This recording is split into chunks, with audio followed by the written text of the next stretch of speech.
Everybody, welcome back to another edition of the Evolution of Gaming podcast with myself. I'm Jason, and joining me, as always, is Andy. Hello, everybody. We're headed back to 1991 with Sonic the Hedgehog. Boom, Sonic. That's right, a game that we are both very fond of, a game that we both played for many, many hours, and if you're like us, it's a very nostalgic trip back, but if you've never played Sonic, well, you're about to get the first Sonic game. Well, I cannot imagine that anyone has not played some Sonic. Mm-hmm. I could believe that people haven't played this Sonic. Sure.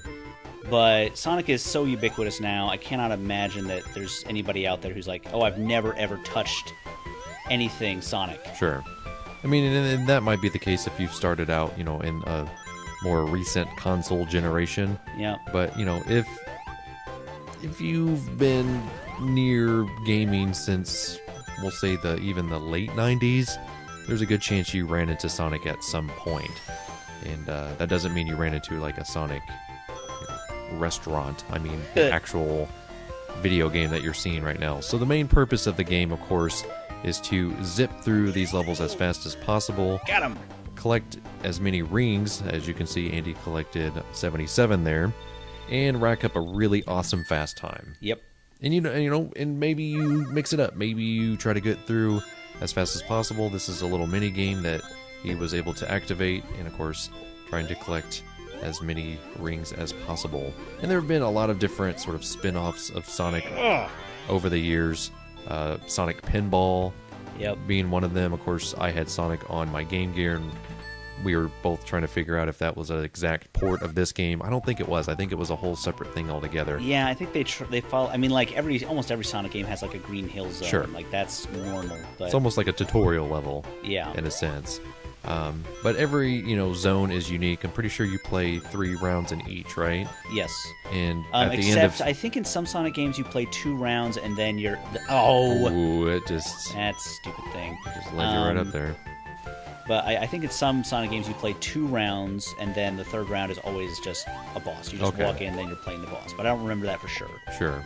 I mean, but for the most part, you're going to play, a number of rounds before you're able to get to places. And of course, you've got secret abilities like this that are hidden behind palm trees.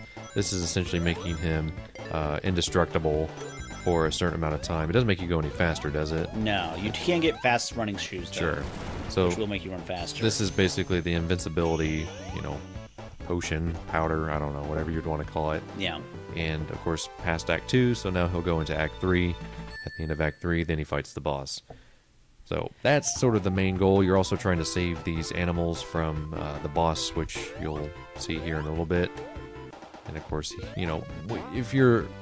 if you've played Sonic, you know where all the secret things are. This is the extension of that. They're hidden everywhere. You can get through. He just went past that checkpoint there, the little thing with a balloon. Of course, you got loop-the-loops. What kid does not want to play this game in 1991? I know. This is so different from everything else that ever came before it as well. Yeah. I mean, there was nothing like this. Nothing even sort of comparable to this. Like, every other game was like kind of slow and took its time, and it's like even Mario was about the fastest thing that you could get, and even Mario was not very fast. Right.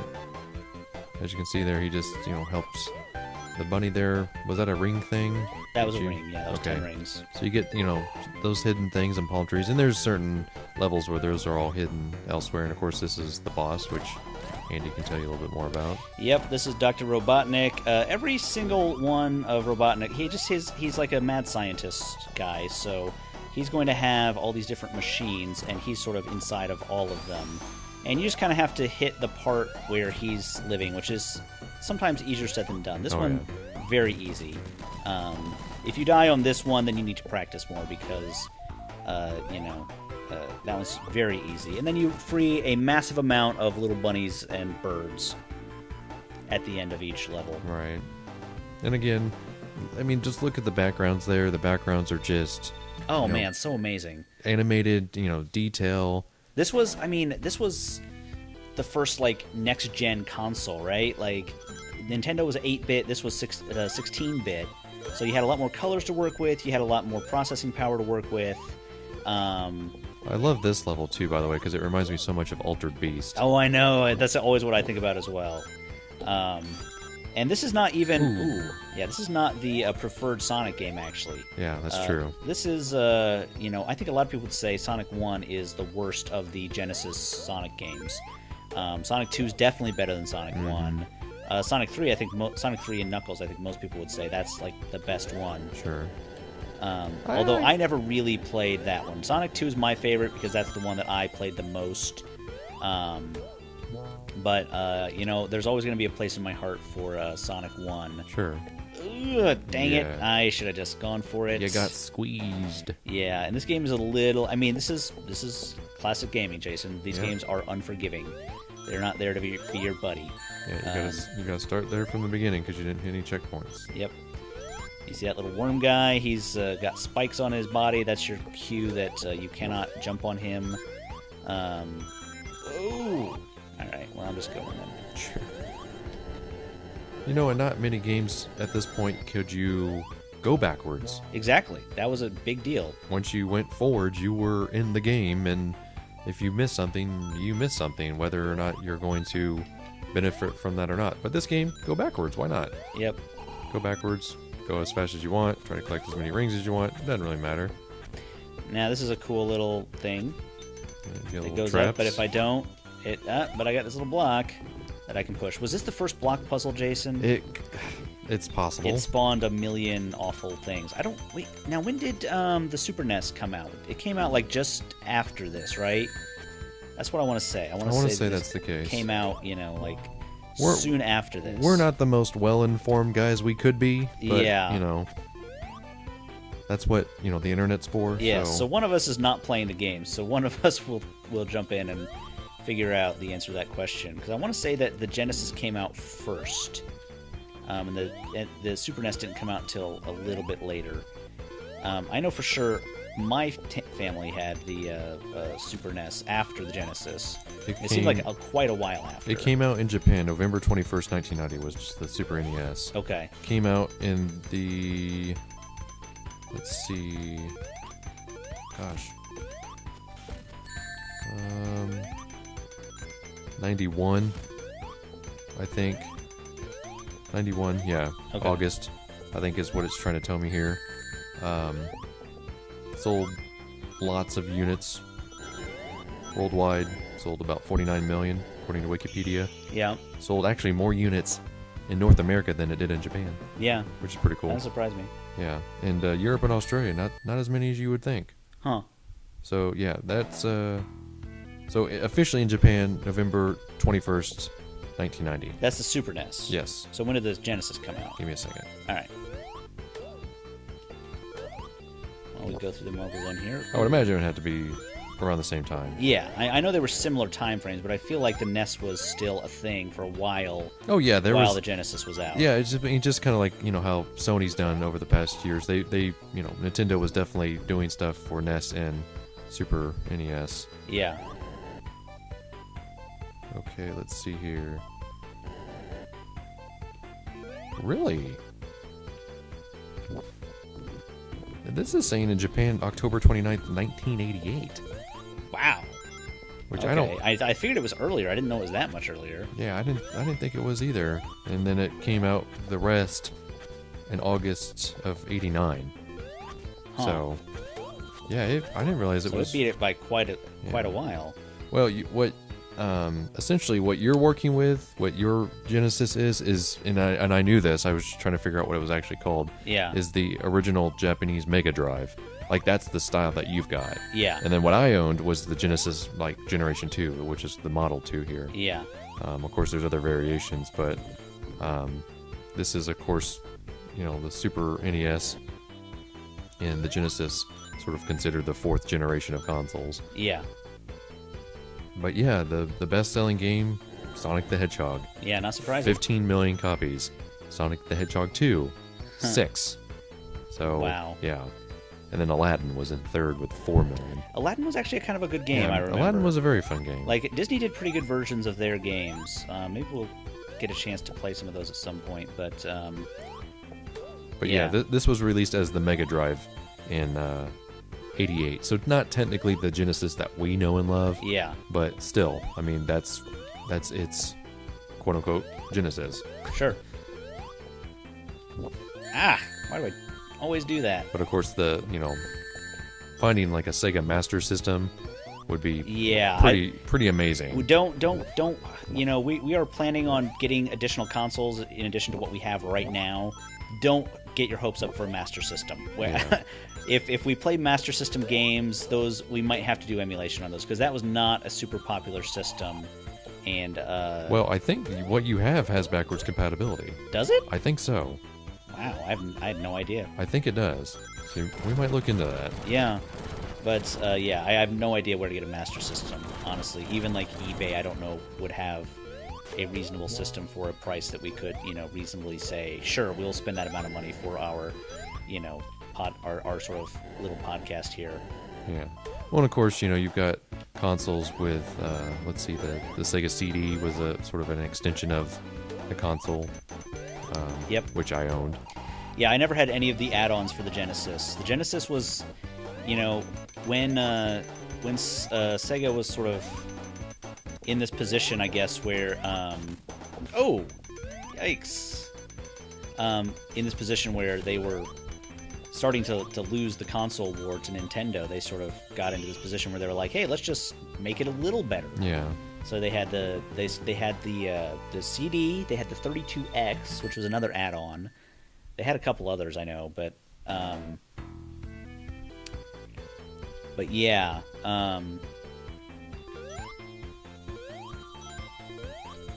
But yeah, essentially, the reason, and if I'm thinking correctly, the reason why they had to call it the Genesis here in North America was because of a copyright dispute. Yeah. So. Ooh. And I think, this game in particular, Jason, I think I understand why people sort of say it's not as good as it could have been because, the first level there was exactly what you want Sonic to be. It was exactly like, you know what, I'm going to run as fast as I can and I'm going to fly through the air and do crazy jumps and stuff. And this is like, okay, now very carefully, watch out, watch out, oh god. Okay, let's be careful, boys and girls. Let's very carefully. Let's jump down here. Okay, well, now that's fine. All right, now push the block very carefully into the lava. Now stand very still, children. Don't move. Okay, now jump. It's sort of like I had a lot of fun in that first level, and now I'm just kind of slogging my way through this second level. Well, the first level's a demo. Yeah, exactly. That's the thing that buys consoles. Yeah, I mean other systems that I really love in. I think I went the wrong way there. Oh no, I didn't. Good. The other levels I really love in this game, Spring Hill Zone. Spring Hill Zone is awesome. Mm-hmm. What the heck? That just hit me. Spring Hill Zone is really great, but I mean, all the levels that I really remember as like, oh, thank God that level existed was were all in Sonic 2. Man. And I am playing with an original Genesis controller here. I won't. Oh, dang it! I won't blame the controller, but it is a little old, so it is a little touchy in weird ways. Yeah, and I don't know if the Sega 32 would actually have worked with your console. I'm not sure. Yeah, I don't know. I'm not sure if that's the case or not. I mean, I had it. I had a second generation console. So once you had basically the 32 and then the Sega CD all attached to the same console. Yeah. You were working with some pretty serious hardware back in the day. Yeah. But of course you were also paying way too much for it, and well, the Sega CD didn't really last very long. So yeah, the Sega CD didn't have much by way of games, did it? No. It was mostly like full motion video stuff. Yeah, it was just more sort of like they had the ability to put some video in there to make it seem like you were a part of the game, but it's like Another interesting thing that Sonic did here was you had levels that you didn't have to take one path through. Right. You guys might have noticed there was like a little side path there to like do other stuff. Pretty great. But yeah, Sonic is supposed to be and this is what this is why everyone knows all about Sonic, because there were literally like dozens of Sonic games out now.